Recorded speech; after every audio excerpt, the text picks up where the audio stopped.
believe God is calling me. நீங்கள் சொல்லலாம் மெய்ப்பனே தேவன் என்னை அழைக்கிறதை நான் உணர்கிறேன். And I want you to release me.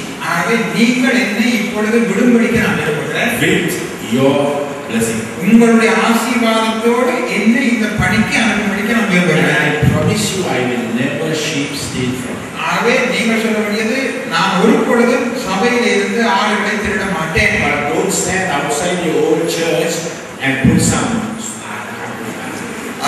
பழைய சபைக்கு வெளியில நின்று கொஞ்சம் ஆட்டுக்கு புல்ல போட்டு அப்படியே வாவா வாட்டு கூட்டி கொண்டு போவாதீங்க.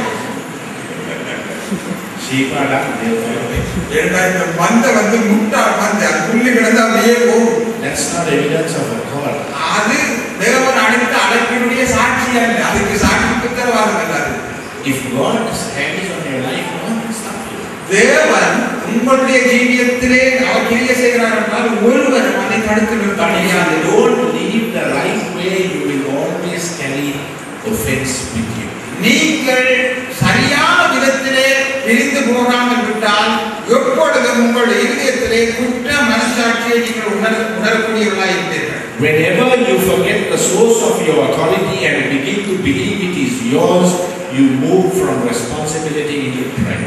நீங்கள் தேவனுடைய அதிகாரத்தை தேவனிடத்திலிருந்து அதிகாரம் வருகிறது அதிகாரத்தின் ஊற்றை மறந்து நீங்களாக கிரியை செய்ய ஆரம்பிக்கிற பொழுது நீங்கள் உத்தரவாதத்தை விட்டு விலகி பெருமையிலே நீங்கள் விழுந்து விடுகிறீர்கள்.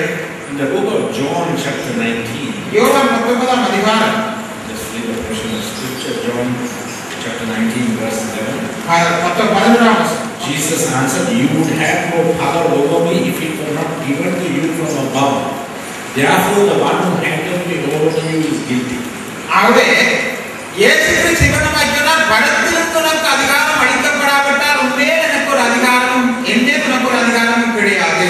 ஆகவே என்னை கையளித்தவனுக்கு தான் இந்த குற்றச்சாட்டு சுமரம் என்று சொன்னார். So now we have a lot of people here who serve under authority. ஆகவே நீங்கள் அநேகர் இருக்கிறீர்கள் அதிகாரத்துக்கு கீழ்ப்பட்டு பணி செய்கிறவர்கள். So you have been given authority by the leader of your church. ஆகவே உங்களுடைய சபையினுடைய தலைவராலே உங்களுக்கு அதிகாரம் கொடுக்கப்பட்டிருக்கிறது. You know, it's easy to work hard when you work for yourself. உங்களுக்காக நீங்கள் வேலை செய்கிற பொழுது நீங்கள் கஷ்டப்பட்டு வேலை செய்கிறீர்கள். But it's hard to work hard when you work for somebody else. ஆனா இன்னொருவருக்காக வேலை செய்கிற பொழுது கஷ்டப்பட்டு வேலை செய்ய மாட்டீங்க. The parable of the talents, the guy who had the one talent said, no point. If I do it, he gets the credit. ஆகவே அந்த தாளங்களுடைய உவமையிலே ஒரு தாளத்தை கேட்டவன் நான் கஷ்டப்பட்டு வேலை செய்தா அவருக்கு தான் எல்லாம் கிடைக்க போகுதுன்னு சொல்லி அந்த அவன் கரிசனை இல்லாமல் இருந்தான். But when you work hard for somebody else, ஆனால் இன்னொருவருக்காக நீங்கள் கஷ்டப்பட்டு வேலை செய்கிற you பொழுது increase the potential of fulfilling your own destiny and dream. நீங்கள் உங்களுடைய சுய முடிவையும் சுய மேன்மைக்காகவும் நீங்கள் பணி செய்கிறது அதை நீங்கள் நிறைவேற்றுவீர்கள். David was faithful to the house of Saul.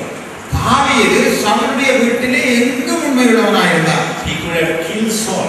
அவன் சவுலை கொலை செய்திருக்கிறான். He was justified in doing it. ஏன் அதை செய்கிறதற்கு அவன் அதை நியாயமென்று சொல்லியிருக்கிறான். But he called Saul father.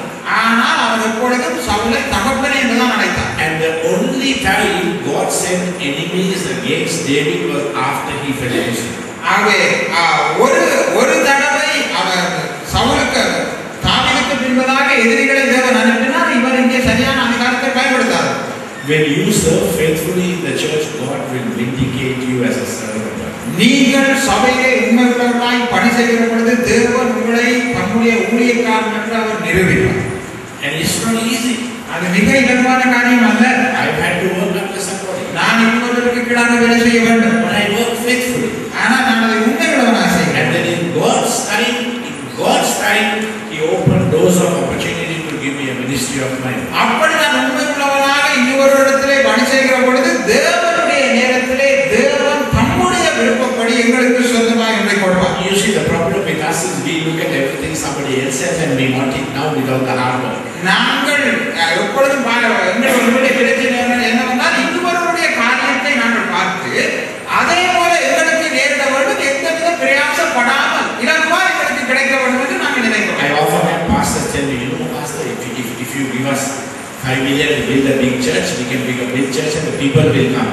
This is work like that. நாம் அநேகமாக நீங்கள் இடத்துல சொல்லிட்டால் பாஸ்டர் எங்களுக்கு $5 மில்லியன் கொடுத்தீங்கன்னு சொன்னா நாங்க பெரிய சபையை கட்டுவோம், பெரிய சபையை கட்டினா ஜனங்கள் வருவாங்கன்னு சொல்றாங்க. அப்படி நடக்காது. There are a lot of big churches built with foreign money, nobody inside.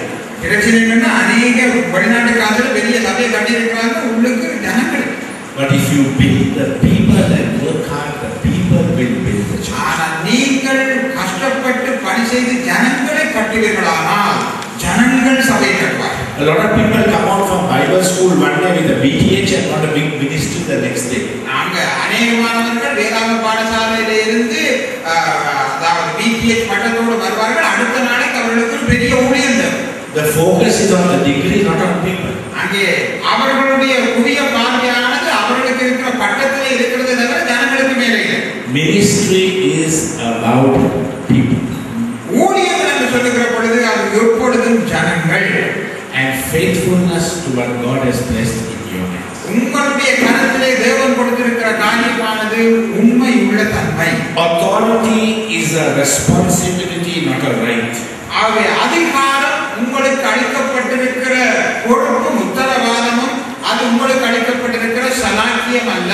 It is a privilege, not a position. அது உங்களுக்கு அளிக்கப்பட்டிருக்கிற தகமை அல்ல, உங்களுக்கு நீங்கள் பெற்றுக் கொண்டிருக்கிற ஒரு கொடை அல்ல, சலாக்கியம். It is a tool to be used for the extension of God's kingdom, not a toy in dangerous hands. அது தேவனுடைய ராஜ்யத்தினுடைய பரம்பரைக்கு விருத்திக்கென்று பயன்படுத்தப்படுகிற ஒரு கருவியாக இருக்க வேண்டுமே தவிர அபாயகரமானவருடைய கருத்தில் இருக்கிற ஒரு கருவி அல்ல.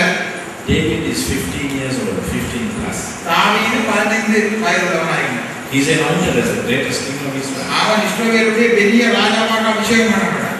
But you know what he does after the anointing? He goes back and looks after his father's house. ஆனால் அபிஷேகம் பண்ணப்பட்ட தாவீது என்ன செய்தான்? நேர போய் தன் தகப்பனுடைய ஆட்டு மந்தையை மேய்த்தான்.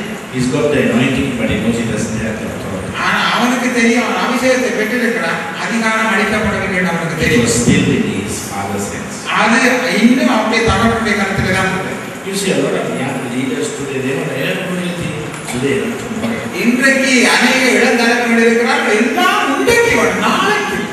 And I tell you something, here and here. நான் உங்களுக்கு ஒரு காரியத்தை நான் சொல்லிட்டேன், கவனமாக கேளுங்க. Whatever spirit that is operating in the life of your city will almost always seek to operate in the church. உங்களுடைய பட்டணத்திலே எந்த ஆவி கிரியை செய்கிறதோ அந்த ஆவியினுடைய சபையிலே கிரியை செய்ய முற்படும். Whatever is operating in your life as a pastor will seek to operate in the life of the church. உங்களுடைய மேய்ப்பனாக இருக்கிற உங்களுடைய ஜீவியத்திலே என்ன காரியம் கிரியை செய்கிறதோ அது உங்களுடைய ஜனங்களுடைய ஜீவியத்திலே கிரியை செய்யும். So watch and guard your life. ஆகவே உங்களுடைய ஜீவியத்தை மிக கவனமாக பாதுகாத்துக் கொள்ளுங்கள்.